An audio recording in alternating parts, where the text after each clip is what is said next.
துணைவேந்தர்களை நியமிக்கும் அதிகாரம் இனி முதலமைச்சருக்கு வர வேண்டும் அந்த மசோதாக்களில். அதன் அடிப்படையில் அவங்களுக்கு சாதகமாக தீர்ப்பு வழங்கப்பட்டது. அப்படின்னா வேந்தர் என்ற பொறுப்பை ஆளுநரிடமிருந்து நீக்கி முதலமைச்சருக்கு வழங்கப்படுவதாக எங்கேயும் இல்லை. அந்த பொறுப்பு அது ஆளுநரிடம்தான் இருக்கு.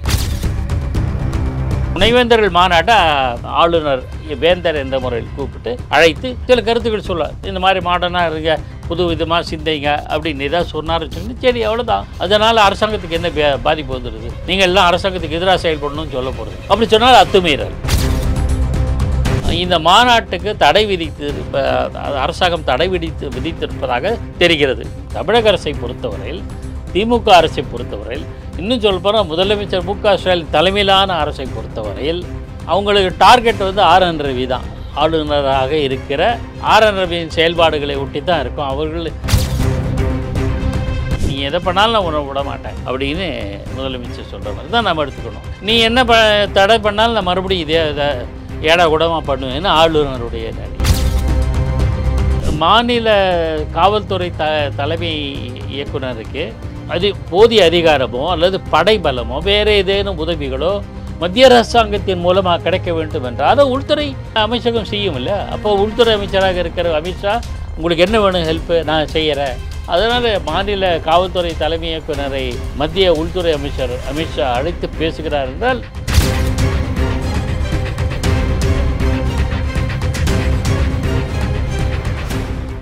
ரியல் ஒன் நண்பர்கள் நேயர்களுக்கு வணக்கம். தொடர்ச்சியாக பல்வேறு முக்கியமான தகவல்களை நம்முடைய வாசகர்களுடன் பகிர்ந்து வரும் மூத்த பத்திரிகையாளர் பாக்கி அவர்கள் நம்முடைய இணைந்திருக்கிறார். வணக்கம் சார். வணக்கம் சிவா. இப்போ வரக்கூடிய 25, 26ஆம் தேதிகளில் துணைவேந்தர்கள் மாநாட்டுக்கு ஆளுநர் ஆர்.என். ரவி அவர்கள் ரெடி ஆகிட்டு இருக்காங்க.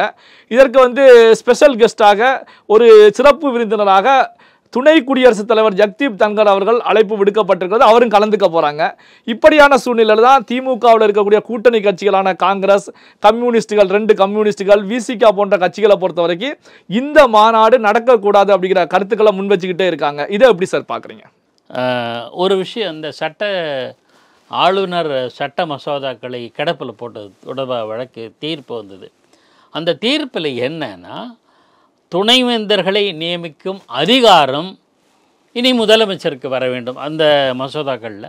அதன் அடிப்படையில் அவங்களுக்கு சாதகமாக தீர்ப்பு வழங்கப்பட்டிருக்குது. அப்படின்னா துணைவேந்தர்களை நியமிக்கும் அதிகாரம் முதலமைச்சருக்கு இருக்கிறது, அது புதிய சட்டத்தின் அடிப்படையில் அதுதான். ஆனால் துணைவேந்தர் அதாவது வேந்தர் என்ற பொறுப்பை ஆளுநரிடமிருந்து நீக்கி முதலமைச்சருக்கு வழங்கப்படுவதாக எங்கேயும் இல்லை. வேந்தர் இப்போ அப்படிங்கிற அந்த பதவி இருக்குல்ல, அந்த பொறுப்பு அது ஆளுநரிடம்தான் இருக்குது. He is the chancellor of universities. வேந்தர் அவர் தான். ஆனால் துணைவேந்தர்களை நியமிக்கும் அதிகாரம் தான் அவர் கிடையாது. துணைவேந்தர்களை நியமிக்கும் அதிகாரம் முதலமைச்சருக்கு கிட்ட தான் இருக்குது. ஆக இந்த அடிப்படை டெக்னிக்கலாக விஷயம். முதலமைச்சரும் துணைவேந்தர்களை அழைத்து பேசலாம். ஏனென்றால் பல்கலைக்கழகங்களுக்கு நிதி கொடுக்கறது யாருன்னா தமிழக அரசாங்கம், மாநில அரசாங்கம். மாநிலத்தின் முதலமைச்சர் என்கிற முறையில் அவர் கூப்பிடலாம், பேசலாம், திட்டங்களை வகுக்கலாம், ஏதாவது வேறு எது உதவிகள் இருந்தால் கேட்கலாம், கட்டமைப்புகளை மேம்பாட்டுக்கு உதவி செய்யலாம், எல்லாம் கரெக்டு. அப்போ வேந்தர் என்னன்னா, வேந்தர் இதெல்லாம் செய்ய முடியாது. இவ்வளோ நிதி ஒதுக்கப்படுற அப்படிலாம் சொல்ல முடியும். என்னென்னா அறிவுறுத்தல், ஒரு கைடன்ஸு அந்த மாதிரி செய்யலாம். அப்போ ஜெகதீப் தன்கர் குடியரசு துணைத் தலைவர் அவர் வராருன்னா அவர் சில யோசனைகள் சொல்வார். அது ஒரு அகடமிக்காக இருக்கும், சட்டபூர்வமான கூட்டம் இல்லை. இப்போ மாநாடு நடத்துகிறாங்கன்னு வச்சுங்களேன், ஒரு எழுத்தாளர்கள் மாநாடுன்னு வச்சுங்களேன். எழுத்தாளர்கள்லாம் கூடுவாங்க, அவங்க பல்வேறு தீர்மானங்கள், யோசனைகள், கோரிக்கைகள் எல்லாம் சொல்லுவாங்க. அது அரசாங்கம் ஏற்றுக்கொள்ளாமலும் இருக்கலாம், அது வேறு விஷயம். ஆனால் அந்த எழுத்தாளர்கள் மாநாடு என்பது நடத்துவதற்கு அதிகாரம் உண்டு. எழுத்தாளர்கள் தனித்து செயல்படுவர்கள் ஓகே. அதுக்கு ஒரு பெரிய எழுத்தாளரோ இல்லை வெளிநாட்டு எழுத்தாளரோ பிற மாநில எழுத்தாளரோ அவர் அழைக்கப்பட்டு சிறப்பு விருந்தினராக கலந்துக்கிட்டாலும் இருப்பாங்க. ஆனால் அந்த மாநாடு நடந்து செய்தியாக பதிவு செய்யப்படும், அவ்வளோதான். அதுக்கு தவிர அதுக்கு அதிகாரபூர்வமாக எந்த விதமான நடவடிக்கையும் எடுக்கப்பட போவதில்லை. எடுக்கணும் அப்படின்னு. இப்போ உதாரணத்துக்கு அந்த எழுத்தாளர்கள் மாநாட்டில் ஒரு 10 தீர்மானத்தை கொண்டு வர்றாங்க. அந்த 10ல் 4-5 வந்து அரசாங்கம் ஏற்றுக்கலாம், ஏற்றுக்காமலே போகலாம். அதில் 10 தீர்மானமே வேண்டாம்னு சொல்லலாம், அதில் 10 தீர்மானத்தை நிறைவேற்றலாம்னு சொல்லலாம், எது வேணால் சொல்லலாம். அது அந்த மாதிரி தான். இதுக்கு சம்பந்தம் கிடையாது. துணைவேந்தர்கள் மாநாட்டை ஆளுநர் வேந்தர் என்ற முறையில் கூப்பிட்டு அழைத்து சில கருத்துக்கள் சொல்ல, இந்த மாதிரி மாடர்னாக இருங்க, புது விதமாக சிந்தைங்க அப்படின்னு ஏதாவது சொன்னார்னு வச்சுக்கோங்க, சரி அவ்வளோதான். அதனால் அரசாங்கத்துக்கு என்ன பாதிப்பு வந்துடுது? நீங்கள் எல்லாம் அரசாங்கத்துக்கு எதிராக செயல்படணும்னு சொல்ல போகிறதில்ல. அப்படி சொன்னால் அத்துமீறல். பல விஷயங்களில் ஆர்.என். ரவியோட செயல்பாடுகள் ஏற்புடையதாக இல்லை பல விஷயங்களில். ஆனால் அவர் செய்கிற எல்லா விஷயமும் மோசம்னு சொல்ல முடியாது. மாநாடு நடத்திட்டு போட்டோம். ஆனால் எனக்கு ஒரு தகவல் இப்போது இந்த நேர்காணலுக்கு முன்பு கிடைச்ச தகவல், அது உறுதி செய்யப்படலை. இந்த மாநாட்டுக்கு அரசாங்கம் தடை விதித்திருப்பதாக தெரிகிறது. அது உறுதி செய்யலை, எனக்கு தெரியாது. ஆனால் அப்படி செய்தால் இவங்க துணைவேந்தர்கள் எல்லாம் முதலமைச்சர் கட்டுப்பாட்டுக்கு வருவதனால, அவர் தான் நியமிக்கிறார் என்பதனாலேயும், பல்கலைக்கழகங்களுக்கு மாநில நிதி செல்வதாலேயும் அந்த மாதிரி கூட்டத்தை இவர்கள் தடை செய்யக்கூடும். அதில் நியாயம்தான், அது காரணம் இருக்கலாம். அப்படி தடை விதித்தா இவங்க மாநாடு நடத்த போவதில்லை, அவ்வளோதான். அதுக்கு ஒன்றும் பெரிய மாநாடு நடத்துறதுனால பெரிய மாற்றம் வந்துட போகிறதில்ல. மாநாடு நடத்தாமல் போனாலும் பெரிய மாற்றம் வந்துட போகிறதில்ல. அப்படின்னா அவ்வளோதான் நினைக்க முடியும். ஆனால் இந்த செய்தி நமக்கு உறுதியாக தெரியல. அநேகமாக அரசாங்கம் செய்யுமோன்னு தெரியல. அது இல்லை, அப்படி மாநாடு நடத்துவதற்கு திமுக அரசாங்கம் ஏதாவது தடைகளை ஏற்படுத்தினால் இதை வந்து எப்படி பார்ப்பது? என்ன காரணம் அப்படின்னா, இப்போது சிறப்பு விருந்தினராக துணை குடியரசுத் தலைவர் அழைக்கப்பட்டிருக்காங்க. அவரும் வந்து ஓகே சொல்லிட்டாங்க, வந்து கலந்துக்கிறதுக்கு ஓகே சொல்லிட்டாங்க. ஏற்கனவே பார்த்தீங்கன்னா அந்த துணை குடியரசுத் தலைவர் ஜெகதீப் தன்கரை பொறுத்த வரைக்கும் சுப்ரீம் கோர்ட்டுக்கு எதிரான விமர்சனங்களை முன் வச்சாங்க அப்படின்னு சொல்லி கட்சிகள் எல்லாமே அவரை அட்டாக் பண்ணினாங்க. காங்கிரஸ் உள்ளிட்ட கட்சிகள் எல்லாமே அட்டாக் பண்ணாங்க. இதில் தமிழக முதலமைச்சர் மு.க. ஸ்டாலின் அவர்களும் துணை குடியரசுத் தலைவருடைய செயல்பாடு குறித்து விமர்சனங்களை முன் வச்சிருந்தாங்க. இப்படி வைக்கப்பட்ட நிலையில அவர் வந்து துணை குடியரசுத் தலைவர் வந்து கலந்து கொள்ள இருக்கக்கூடிய ஒரு நிகழ்ச்சி மாநில அரசாங்கம் ரத்து செய்கிறது அப்படின்னா இதை எப்படி சார் பார்ப்பாங்க? என்னை பொறுத்தவரையில் மாநில அரசாங்கம் இதை ரத்து செய்யுமா தெரியாது. செய்ய போவதாக எனக்கு கிடைச்ச தகவல். அதுவரை அப்படி இருந்தால் கூட அதுக்கும் ஜெகதீப் தன்கருக்கும் சம்பந்தம் இருக்கும். அதில் தமிழக அரசை பொறுத்தவரையில், திமுக அரசை பொறுத்தவரையில், இன்னும் சொல்ல போனால் முதலமைச்சர் மு.க. ஸ்டாலின் தலைமையிலான அரசை பொறுத்தவரையில் அவங்களுக்கு டார்கெட் வந்து ஆர்.என். ரவி தான். ஆளுநராக இருக்கிற ஆர்.என். ரவியின் செயல்பாடுகளை ஒட்டி தான் இருக்கும்.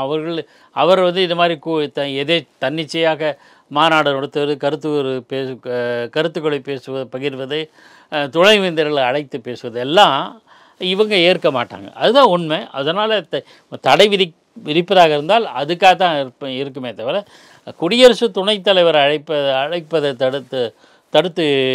தடுப்பதற்கான முயற்சி இறங்குவாங்கலாம் தெரியலை. இதுக்கு சம்மந்தம் இல்லை. அப்படியே இருந்தாலும் ஒருவேளை தடை பண்ணிட்டாங்கன்னு வச்சுங்களேன், ஜெகதீப் தன்கர் வரமாட்டார், அவ்வளோதான். குடியரசு துணைத் தலைவர் வரமாட்டார். ஒரு மியூசிக் அகாடமியில் ஒரு ஃபங்க்ஷன் நடக்குது, ஏற்பாடு பண்ணியிருக்காங்க. அப்போ அது ஏற்பாடுக்கு பிரசிடெண்ட் வர்றாருன்னு வச்சுக்கோங்களேன், பிரசிடெண்ட்டோ இல்லை வேறு யாரோ பெரிய தலைவர்கள் வர்றதுக்கு எல்லாம் ஏற்பாடு பண்ணி இன்விடேஷன்லாம் கூட அடிச்சுட்டாங்க. திடீர்னு ஏதோ ஒரு அசம்பாவம், ஏதோ ஒரு காரணமாக அந்த சங்கீத விழா ரத்து செய்யப்பட்டால் அவங்க வரமாட்டாங்க, அவ்வளோதான், வேறு ஒன்றும் கிடையாது. இதுக்கு உதாரணங்கள் பல உண்டு. உதாரணத்துக்கு 1987 டிசம்பர் 24 அந்த தினத்தில் எம்ஜிஆர் மருத்துவ பல்கலைக்கழகம் தொடங்கப்படும். அது ப்ரிப்பேர் பண்ணிட்டாங்க, எல்லாம் தயாரிப்பு எல்லாம் ரெடி ஆகிடுச்சு. அன்றைய குடியரசுத் தலைவர் ஆர். வெங்கட்ராமன் அழைக்கப்பட்டார். ஆனால் அதே தினம் விடியற் காலையில் முதலமைச்சராக இந்த எம்ஜிஆர் மறைந்து விட்டார்.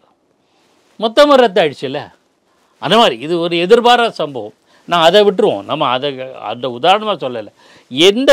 ஏதோ ஒரு நிகழ்ச்சிக்கு ஏற்பாடு பண்ணி ஒருத்தர் கூப்பிடுறாங்க, அந்த நிகழ்ச்சி ரத்தானா ஆட்டோமேட்டிக்காக அவர் வரமாட்டார். இல்லை சார், சாரி சார், இன்னொரு நாள் பார்த்துக்கலான்னு கருத்து விட்றோம், அவ்வளோதானே தவிர இதுக்கு சம்மந்தம் இல்லை. ஏன் நாளைக்கு முதலமைச்சர் ஒரு துணைவேந்தர்கள் மாநாட்டை அழைத்து ஏற்பாடு செய்து அதற்கு இதே குடியரசு துணைத் தலைவர் அழைத்தாலும் அழைப்பார்.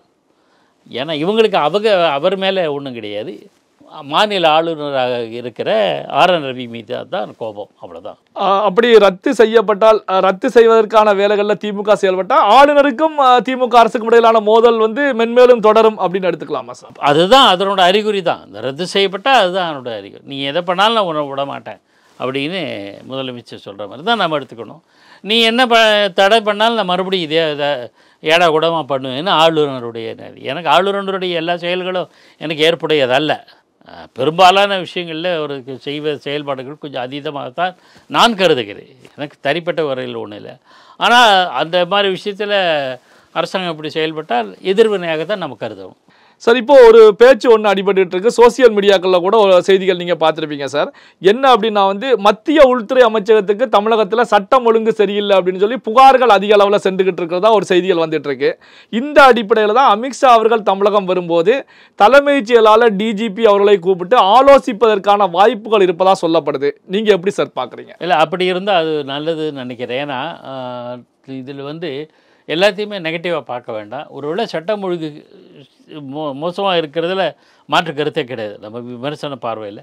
அதுக்கு மாநில காவல்துறை தலைமை இயக்குனருக்கு போதிய அதிகாரமோ அல்லது படைபலமோ வேறு ஏதேனும் உதவிகளோ மத்திய அரசாங்கத்தின் மூலமாக கிடைக்க வேண்டும் என்றால் அதை உள்துறை அமைச்சகம் செய்யும் இல்லை. அப்போ உள்துறை அமைச்சராக இருக்கிற அமித்ஷா உங்களுக்கு என்ன வேணும் ஹெல்ப்பு நான் செய்கிறேன், ஒரு சப்போர்ட் வேணுமா, சிஆர்பிஎஃப் வேணுமா அல்லது பிஎஸ்எஃப் எல்லை பாதுகாப்பு படை வேணுமா இல்லை தொழிலக பாதுகாப்பு படை வேணுமா, போன்ற மத்திய அரசாங்கத்துக்கிட்ட பல்வேறு படைகள் இருக்கு இல்லையா, அவங்களோட பயிற்சி ஏதாவது தரணுமா, வேறு ஏதாவது உதவி தரணுமா, சென்ட்ரலி ஃபண்டட் ஸ்கீமுக்கு ஏதாவது செய்யணுமா, மத்திய அரசாங்க நிதி உதவியில் சில பாதுகாப்பு நடவடிக்கைகள் எடுக்கணுமா, எல்லாமே இருக்கலாம். நம்ம அதை அப்படி தான் நம்ம பார்க்கணும். அது ஒரு வகையில் நல்லது என்று தான் நினைக்கிறேன். அது தமிழகத்துக்கு நாளைக்கு அப்படியும் ஏதேனும் புகார்கள் வந்தால் மத்திய அரசை கூட நம்ம விமர்சிக்கலாம். நீங்கள் தான் முன்னெடுத்து செஞ்சீங்களே அப்படியும் குறைஞ்சி போச்சு அப்படின்னு சொல்லலாம். அதான். ஆனால் அதனால் மாநில காவல்துறை தலைமை இயக்குனரை மத்திய உள்துறை அமைச்சர் அமித்ஷா அழைத்து பேசுகிறார் என்றால் வரவேற்கத்தக்கதாக தான் நான் நினைக்கிறேன். இதே போன்ற ஒரு நிலை வெஸ்ட் பெங்காலுக்கு ஏற்படும் போது தான் வெஸ்ட் பெங்காலுடைய சிஎம்மாக இருக்கக்கூடிய மம்தா பானர்ஜி அவர்களை பொறுத்த வரைக்கும் தலைமைச் செயலாளர் டிஜிபி போய் கலந்துக்க கூடாது அப்படின்னு சொல்லி அனௌன்ஸ் பண்ணாங்க. அவங்க கலந்துக்கலை. அப்போ அமித்ஷா அவர்கள் தமிழ்நாட்டுக்கு வந்து இப்படி ஒரு சந்திப்புக்கு ஏற்பாடுகள் செய்தால் அதை முதல்வர் மு.க.ஸ்டாலின் அவர்கள் அனுமதிப்பாங்களா, அல்லது வெஸ்ட் பெங்கால் மம்தா பானர்ஜி போல கலந்துக்க கூடாது, தலைமை செயலாளர் டிஜிபி கலந்துக்க கூடாது அப்படிங்கிற அறிவுறுத்தலை முன்வைப்பாங்களா? எப்படி சார்? அரசியல் ரீதியில் பார்த்தா முதலமைச்சர் அவர்கள் கலந்து கொள்ளக்கூடாதுன்னு தான் சொல்லுவார் மாநில டிஜிபியை. ஆனால் மு.க.ஸ்டாலின் பொறுத்தவரையில் நிதானத்தோடு தான் எல்லா விஷயங்களும் அணுகுவார். எல்லாத்திலும் எடுத்தேன் கழித்தேன் செய்கிறது மிக குறைவு. சில விஷயங்களில் நாகரிகமாக தான் செயல்படுவார். உதாரணத்துக்கே எல்லா விஷயத்தையும் சட்டபூர்வமாக போராடி ஜெயிக்கணுங்கிறதுக்கு தானே இந்த சட்ட மசோதாக்களை ஆளுநர் நிறுத்தி வச்சதுக்கு எதிர்த்து அவர் வேறு எந்த அணுகுமுறை கையாளல, நேராக கோர்ட்டுக்கு போவோம், கோர்ட்டு அப்ரோச் பண்ணி ரெமெடி கிடைக்கட்டும், அந்த அணுகுமுறையில் தான் இருக்கார். அவர் உடனே வந்து இதை ரத்து பண்ணுவார் அல்லது கூடாதுன்னு உத்தரவு போடுவாருன்னு தெரியல. ஏன் டிஜிபி வந்து மாநில முதலமைச்சரோட கட்டுப்பாட்டில் தான் இருக்கார், உள்துறை கீழே தான் இருக்கார். என்றாலும் என்ன நோக்கத்தோடு இந்த நாம் அழைப்பு, அதாவது மத்திய உள்துறை அமைச்சர் அவரோடு பேசுகிறாரு தெரியாது. அது அரசியல் நோக்கமாக இருந்தால் எதிர்ப்பார்.